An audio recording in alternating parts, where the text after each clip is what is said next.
So I've tried playing a white weenie version of Elesh Norn and it was fucking shit. So now I'm playing an attempt to play the control version of it, where we play loads of kill spells and cantrips, basically. Is it any good? Probably not, but we're going to give it a shot anyway. I'm going to play this tap land to start with. Opponent's on the Angel deck, the best mono white deck at the moment. There must be a version of Elesh Norn that's reasonable, though. There's gotta be. We have Snow Cold Plains into Arcane Signet to give ourselves a bit more mana next turn. We have 2 bits of removal in our hand and a cantrip and a Meteor Golem. They play Giada. When it's tapped, we can kill it. Or we can just Banishing Light it now, I guess. I don't hate that. We can probably reset this as well with 1 or 2 of the flicker effects in the deck. The cycling one from Kamigawa, I think, resets enchantments. I'm not 100% sure. Altar the Pantheon from our opponent. They missed a land drop there, I think. I can't remember if I went first or not. Okay, we're going to play Elesh Norn here, so we have double trigger. So cast out will double up and exile 2 things. Okay, so they kill our Elesh Norn. We'll take the action to put it back into our thingamabob. I'll play a teleportation circle out now. We can reset our signets. We've got access to double white. Not that it does anything right now. Bishop of Wings from our opponent. Bloodline Pretender from our opponent. They chose Angel, surprisingly enough. Who would have thought it? I'm playing Ickle Wellspring to draw a card. I'm just going to cast out now to get rid of the Bishop of Wings. End of turn, we're going to flicker the Wellspring. So we've got our draw engine online. With Elesh Norn in play, this draws us 2 cards a turn. They play Giada. They attack us for 3. Sure. I'm going to play a Snow Cold Plains. I'm going to play Elesh Norn. Hoping they got Plowshares here. That would be pretty shit. Go to end of turn. Do you have Plowshares? They have a 1 mana something. We're going to flicker the old Ickle Wellsprings and hopefully just draw 2 cards off this. Build your own divination. Eat your heart out. Elesh Norn doing a small amount of work here to get us ahead of them in card advantage. Skyclave next turn can eat both of their creatures and they only get 1 creature when they kill it. Other creatures you control are what? Flying and indestructible. They didn't trigger the end to the battlefield effect of their creatures because of Elesh Norn. I'm going to cast a Meteor Golem here. Double triggers. First on, last off. So everything else is indestructible. So we're going to target this, and then the second one's going to target this. It will result first killing this one. They'll lose indestructible, and that one will go. And now I feel like an absolute beast of a man. Like a warthog grunting in the woods. And then we'll just flick a Meteor Golem, kill their commander and their altar. This is pretty decent. Oh! We got him. Okay, so White Weenie sucks. Maybe just playing 3, 4, 5, 6, 7, and 8 mana things and flickering them is good. Excuse me? Excuse me? Excuse me? Mommy? Sorry. Mommy? Sorry. Mommy? Sorry. Mommy? Sorry. Okay, we're up against Balmor Battle Mage. Is it Spellslingers? This 2-lander cannot be kept. This is a 3-lander with a tap land, some removal spells. Yeah, this is good. We're just going to bide our time and set up the game, right? We're playing mono white control. That's a Delver of Secrets. Okay. Let's play a tap land. Does their Delver just like War Dog flip in their 100 card singleton deck? It does not. Burning Prophet. We have access to Fateful Absence here. We're in a dangerous place where if we miss a land drop, we're actually going to be a bit fucked. So we're going to let that Delver try and flip to give us some information. They reveal an offer you can't refuse. We should have priority before they drew that. They cast Balmor. I'm really up for making some treasures right now. So we're going to Fateful Absence the Delver. We're good. They don't want to give us treasures. Oh, that's fair. Attack for 1, sure thing. We end up with draw Banishing Light. I'm just going to cast it here and try and get rid of their Balmor. Cool. So we're going to make 2 treasures off of that, which will allow us to cast Hedron Archive next turn. Getting it counted after sacking treasures would be rough. I think I just plow the Balmor now, though, with one of those treasures. Because Balmor doubles up the ability to buff the Burning Prophet off the spells. Okay, we're ahead on cards. Apart from they've got a clue and they'll go back to draw. So they're ahead by 1. They attack for 1. We take 1. We draw a set of the record. We're going to try and resolve this Hedron Archive.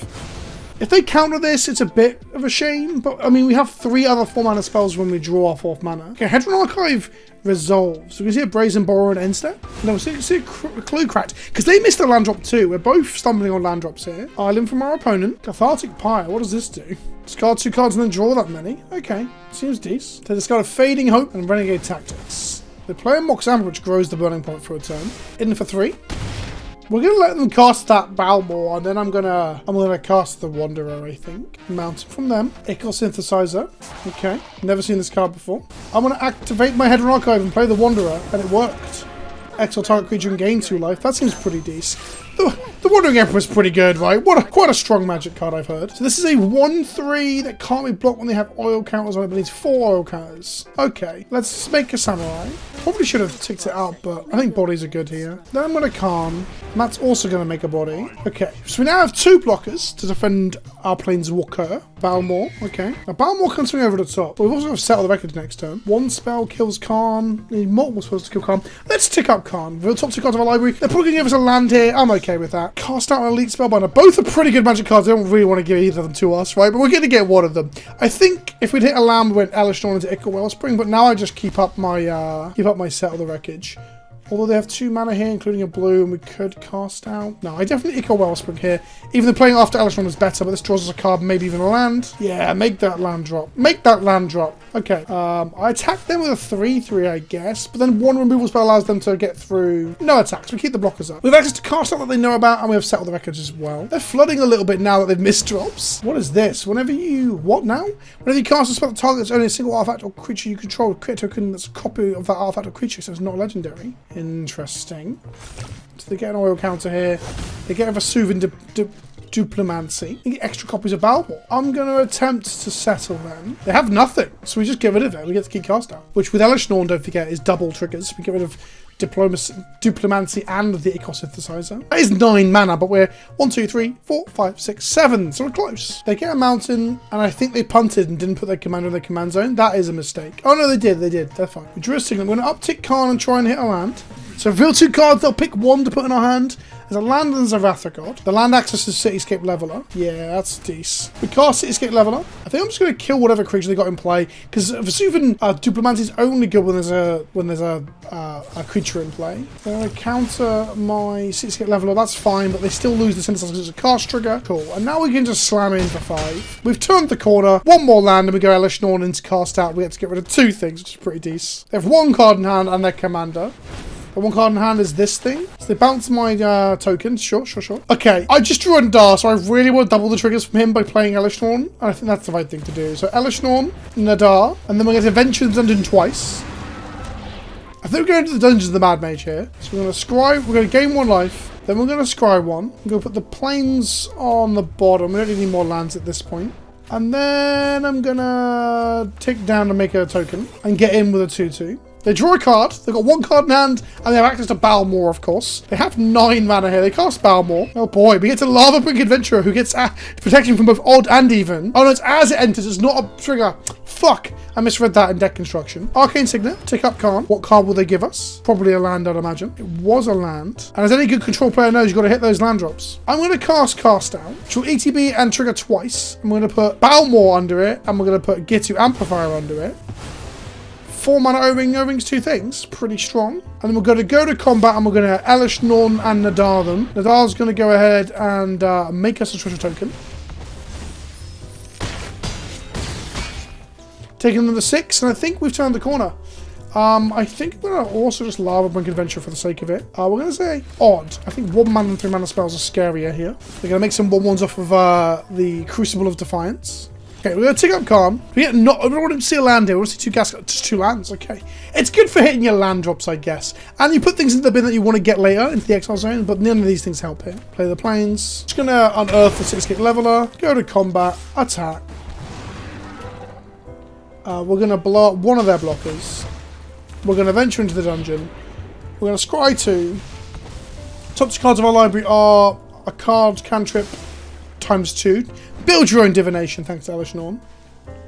Well, good game at this point. I don't want to go game any earlier, but that went pretty well. That went very well. I guess we'll give it 1 more go. Looks like trying to play weenies with Elesh Norn is still bad, but this seems pretty fun. Another one. Oh, it's White Weenie versus not White Weenie. We got 3 mana, 2 spells to cast. This thing costs less if they're weanieing. We're going to keep this. They're on Adeline or Resplendent Cathar, which means they're definitely either on humans or just straight up White Weenie. Let's play our tap land. That's a 1-drop from our opponent. So we will be vanquishing the Horde pretty soon, I'd imagine. We want to get Selfless Savior off the board, probably using Skyclave Apparition early on. I want to force them to overcommit as hard as I can to vanquish Hope. Okay, Skyclave might be taking away the Dando Vanguard then, because that's a pretty good card into our Wrath as well. Oh, two indestructible cards, or cards that help to give things indestructible, should I say. Savior saves 1 thing, and Dando Vanguard saves itself. Okay, 1 3 mana. So I think I think Scry...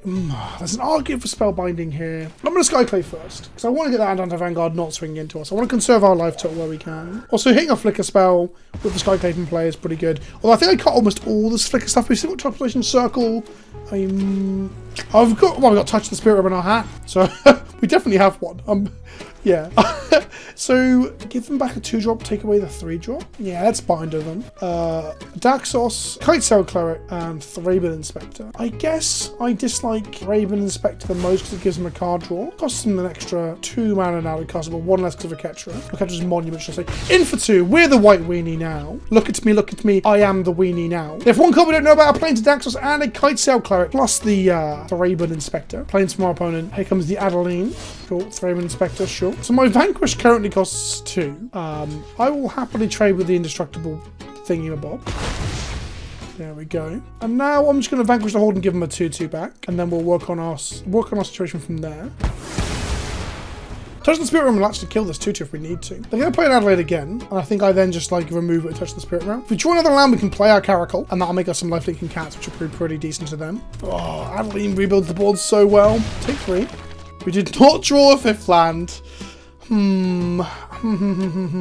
Just play a land and replay Adeline, right? We're going to play Cosmos Elixir, end of turn, gain 2 life and Scry 1, leave the planes on top, go to 22. We're going to take a ton of damage this turn. They're going to cast at least 2 creatures and hit us for a huge chunk. Then some lifelinking Caracal cats will be good, because everyone loves Caracal cats. They're the best kind of cats. Andrew Lloyd Webber told me that. We're friends. He rings me up sometimes to talk about cat nipples.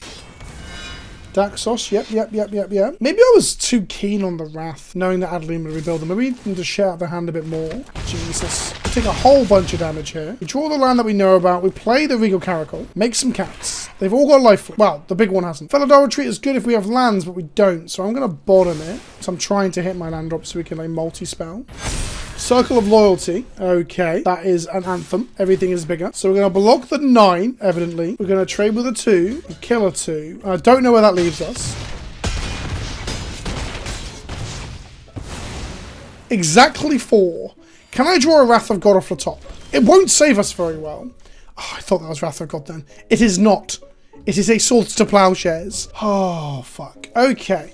So we don't have any cats. We can go to 6 at end of turn. We can Cavalier the Circle, block 2 things and die. So block here, block here. Well, actually, wow, killing the Circle does give them a 3/3 Golem. Then we'll block the Golem. Touch the Spirit Realm does give us some 2/2s again. So we play Sentinel. We touch our Spirit Realm. And then we're going to go ahead and exile the Adeline at the end of... At the end of their second main phase.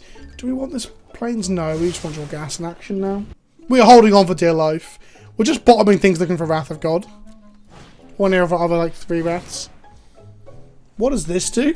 Okay, it lists or something. A mechanic from a set that I didn't really pay much attention to, if I'm honest with you. But I'm 29 life. Kitesail Cleric. Yeah, make a load of fucking 1 or 2/2s, actually. Oh, they can tap my creatures with a Kitesail Cleric.